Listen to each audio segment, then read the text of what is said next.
ಒಂದ್ ಕಡೆ ನೋಡ್ತಾ ಇದ್ವಲ್ಲ, ಕಾಂಗ್ರೆಸ್ ಈ ಒಂದು ಜಾತಿ ಜನಗಣತಿಯ ವಿಚಾರಕ್ಕೆ ಸಂಬಂಧಪಟ್ಟಂತೆ ಏನೇನಿದೆ ಅನ್ನುವಂಥದ್ದನ್ನ ಕೆಲವು ವಿಚಾರಗಳು ಹೊರಗಡೆ ಬಂದಿರುವಂತ ಹಿನ್ನೆಲೆಯಲ್ಲಿ ದೇಶದಲ್ಲಂತೂ ಅಡ್ವಾಂಟೇಜ್ ಅನ್ನ ತಗೊಳ್ತಾ ಇದ್ದಾರೆ. ಜಾತಿ ಗಣತಿಯನ್ನ ನೋಡಿ ನಾವು ಕರ್ನಾಟಕದಲ್ಲಿ ರಿಲೀಸ್ ಮಾಡಿದ್ವಿ ಅಂತ.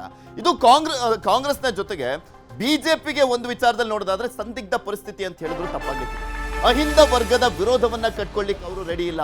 ಲಿಂಗಾಯತ ಒಕ್ಕಲಿಗ ಅನ್ಕೊಂಡು ಸಪೋರ್ಟ್ ಮಾಡ್ಲಿಕ್ಕೆ ಕೂರ್ಲಿಕ್ಕೆ ಆಗೋದಿಲ್ಲ ಬಿಜೆಪಿಗೆ. ಅವ್ರದ್ದು ಕೂಡ ಒಂದು ರೀತಿಯಾದಂತಹ ಸಂದಿಗ್ಧ ಪರಿಸ್ಥಿತಿ. ಹಾಗಾಗಿನೇ ಇವತ್ತು ಸಂಜೆ ಸಚಿವ ಸಂಪುಟ ಸಭೆ ಆಗ್ಲಿ, ಆಮೇಲೆ ನೋಡ್ತೀವಿ ನಾವು ಏನ್ ಮಾಡಬೇಕು ಅನ್ನುವಂತ ತೀರ್ಮಾನ ಮಾಡ್ತೀವಿ ಅಂತ ಹೇಳ್ತಾ ಇದ್ದಾರೆ.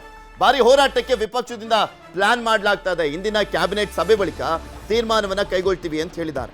ಪಕ್ಷಾತೀತ ಹೋರಾಟಕ್ಕೆ ಕರೆ ನೀಡುವಂತ ಸಾಧ್ಯತೆ ಇದೆ. ಲಿಂಗಾಯತ ಒಕ್ಕಲಿಗರನ್ನ ಒಗ್ಗೂಡಿಸುವಂತ ತಂತ್ರ ಕೂಡ ಇದ್ದಂತೆ ಇರುವಂತದ್ದು. ಕಾಂಗ್ರೆಸ್ಗೆ ಕೌಂಟರ್ ನೀಡಲಿಕ್ಕೆ ಬಿಜೆಪಿ ರಣತಂತ್ರ. ಪಕ್ಷಾತೀತ ಹೋರಾಟಕ್ಕೆ ಕರೆ ನೀಡುವ ತಂತ್ರ ಇದೆ.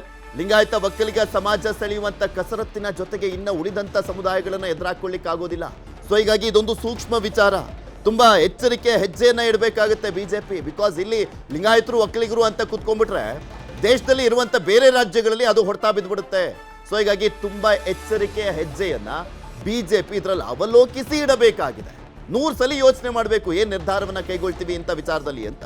ಸ್ವಾಮೀಜಿಗಳ ಬೆಂಬಲ ಪಡೆದು ಹೋರಾಟವನ್ನ ಮಾಡ್ಲಿಕ್ಕೆ ಏನೋ ತೀರ್ಮಾನವನ್ನ ಮಾಡ್ತಾ ಇದ್ದಾರೆ. ಆದರೆ ಎಲ್ಲಾ ಸಮುದಾಯಗಳಿಗೂ ಅನ್ಯಾಯ ಆಗಿದೆ ಅನ್ನುವಂಥದ್ದನ್ನ ತೋರಿಸಲಿಕ್ಕೆ ಹೊರಡ್ತಾ ಇರುವಂಥದ್ದು ಬಿಜೆಪಿ. ನಾಟ್ ಓನ್ಲಿ ಲಿಂಗಾಯತ ಅಥವಾ ಒಕ್ಕಲಿಗ ಅಂತಲ್ಲ, ಸಮುದಾಯದ ಕಾಂಗ್ರೆಸ್ ಶಾಸಕರಿಗೂ ಕೂಡ ಆಹ್ವಾನವನ್ನ ಕೊಡ್ಲಿಕ್ಕೆ ಸಿದ್ಧತೆಯನ್ನ ಮಾಡ್ಕೊಂಡಿದ್ದಾರಂತೆ. ಬರೆದಿದ್ರೆ ಸಮಾಜದ ವಿರೋಧಿ ಪಟ್ಟ ಕಟ್ಟುವಂತ ತೀರ್ಮಾನ ಅಂತೆ. ತಮ್ಮ ಮತ ಬ್ಯಾಂಕ್ ಅನ್ನ ಗಟ್ಟಿ ಮಾಡಿಕೊಳ್ಳುವಂತ ರಣತಂತ್ರವನ್ನ ಬಿಜೆಪಿ ಅಂತೂ ಮಾಡ್ತಾ ಇದೆ. ಅದು ಅಹಿಂದ ಮತಗಳನ್ನ ಕೂಡ ಸೆಳೆಯುವ ಮುಖಾಂತರ. ಅಹಿಂದದಲ್ಲೂ ಕೂಡ ಸಾಕಷ್ಟು ಸಮುದಾಯಗಳಿಗೆ ಅನ್ಯಾಯ ಆಗಿದೆ ಅನ್ನುವಂತ ಹೇಳುವಂತ ಮುಖಾಂತರ. ನಾನು ಹೇಳ್ತಾ ಇದ್ನಲ್ಲ ಅವಾಗಲೇ, ಗಾಣಿಗ ಸಮುದಾಯ ಆಗಿರ್ಬೋದು, ಮತ್ತು ಒಂದ್ ಕಡೆ ಕ್ರಿಶ್ಚಿಯನ್ಸು ಕೂಡ ವಿರೋಧವನ್ನು ವ್ಯಕ್ತಪಡಿಸ್ತಾ ಇರುವಂಥದ್ದು ಜಾತಿ ಗಣತಿಗೆ. ತಿಗಳರಾಗಿರ್ಬೋದು, ಈ ರೀತಿಯಾಗಿ ಬ್ರಾಹ್ಮಣ ಸಮುದಾಯದವರು ಇವರೆಲ್ಲರೂ ಕೂಡ ವಿರೋಧವನ್ನು ವ್ಯಕ್ತಪಡಿಸ್ತಾ ಇರುವಂತ ಹಿನ್ನೆಲೆಯಲ್ಲಿ ಅವ್ರನ್ನೆಲ್ಲರನ್ನೂ ಕೂಡ ಸೇರಿಸಿಕೊಂಡು ಮತ್ತಷ್ಟು ಸಮುದಾಯಗಳಿಗೂ ಕೂಡ ಮೀಸಲಾತಿ ವಿಚಾರದಲ್ಲೂ ಕೂಡ ಒಂದು ವಿರೋಧವನ್ನ ಕಾಂಗ್ರೆಸ್ ವಿರುದ್ಧ ಕಟ್ಟಿಸುವಂತ ನಿಟ್ಟಿನಲ್ಲಿ ಪ್ಲಾನ್ ಮಾಡಲಾಗ್ತದೆ ಬಿಜೆಪಿಯಲ್ಲಿ. ಕನ್ನಡಿಗರ ಮೆಚ್ಚಿನ ನಿಮ್ಮ ನ್ಯೂಸ್ 18 ಕನ್ನಡ ಈಗ ವಾಟ್ಸ್ಆಪ್ನಲ್ಲಿಯೂ ಲಭ್ಯ.